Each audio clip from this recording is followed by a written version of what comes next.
Hi there, I'm Phil Mortimer and we are the Osteopathic Consultancy. I'm a member of Eton Golf Club and this is for Eton Golf members who are interested in doing a 3 to 5 minutes worth of exercises to improve two things: flexibility and increasing heart rate, to get themselves ready for the round of golf. So the flexibility side will be included for your spine and peripheral joints, whilst the heart rate is to get your muscles to relax and get more flexibility in the muscles so you're ready to then start your swing and round of golf. So here goes, here's exercise number one. So exercise number one of the key areas in golf is upper half and lower half being connected. So the pelvis is a really important area to keep mobile and get flexibility for your golf swing. One of the simplest things to do is to get your hips moving. And by doing this, we simply hold on to the bag and flexion and extension of the leg, and just get some mobility through your hip for about 30 seconds. Now by doing this, you're increasing your heart rate and also increasing flexibility into the hips, into your pelvis, and this will then create a better swing plane. So I will do this for generally about 30 seconds. Then you turn around, simply again, do the same thing. Very simple, very effective. Exercise number one. Exercise number two has two parts to it, fairly straightforward. The first part is circumduction of the hips.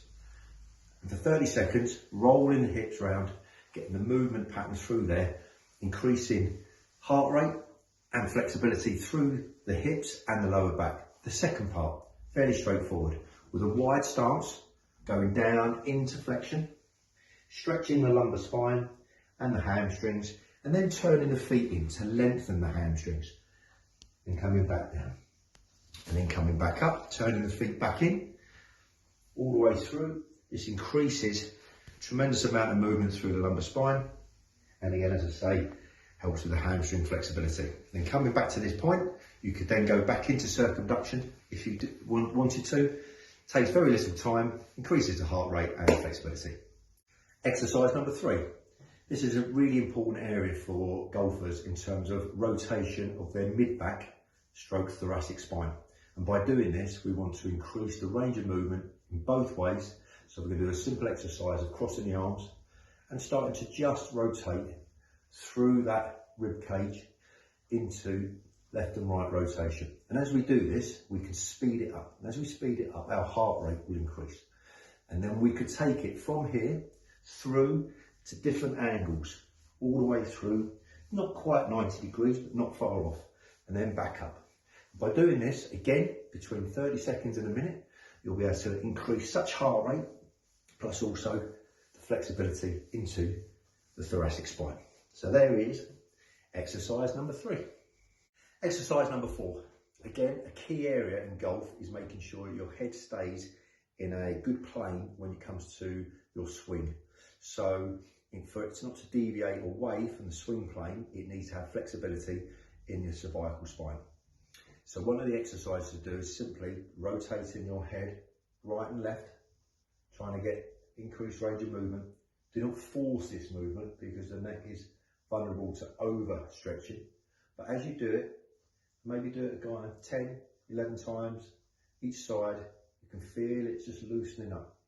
Then from there, side bend, left and right.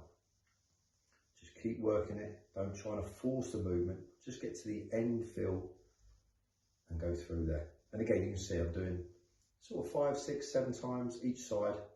And then from there, if I wanted to go flexion or back up into extension, I wouldn't extend it too far. Just do nice, simple movements. Now, all those different planes are great. One thing you would not want to do is rotate and do a circumduction exercise like that. It grinds the facet joints in the neck and can cause irritation. So simply do the movements left and right, the side bending movements, and the flexion extension. Exercise number five. It's a simple exercise. It's to increase range of movement through your shoulder complex, increasing flexibility through the rotator cuff, and it's an extremely important area when it comes to the golf swing. So we're simply going to hold on to a golf club, and we're going to lean onto the golf club, and we're going to swing our arm backwards and forwards in a flexion extension position. We'll do this for about 20 to 30 seconds. Just keeping the movement pattern. And also you can increase the speed to increase heart rate. And once you get into a nice rhythm, you can then turn and use the other arm and just do exactly the same thing. And again, it's a very simple exercise. You can feel that the muscles loosening up, the arm is swinging, and the traction from the arm is loosening up the ball joint as well. So, very simple, very effective. Exercise number 5. Exercise number 6.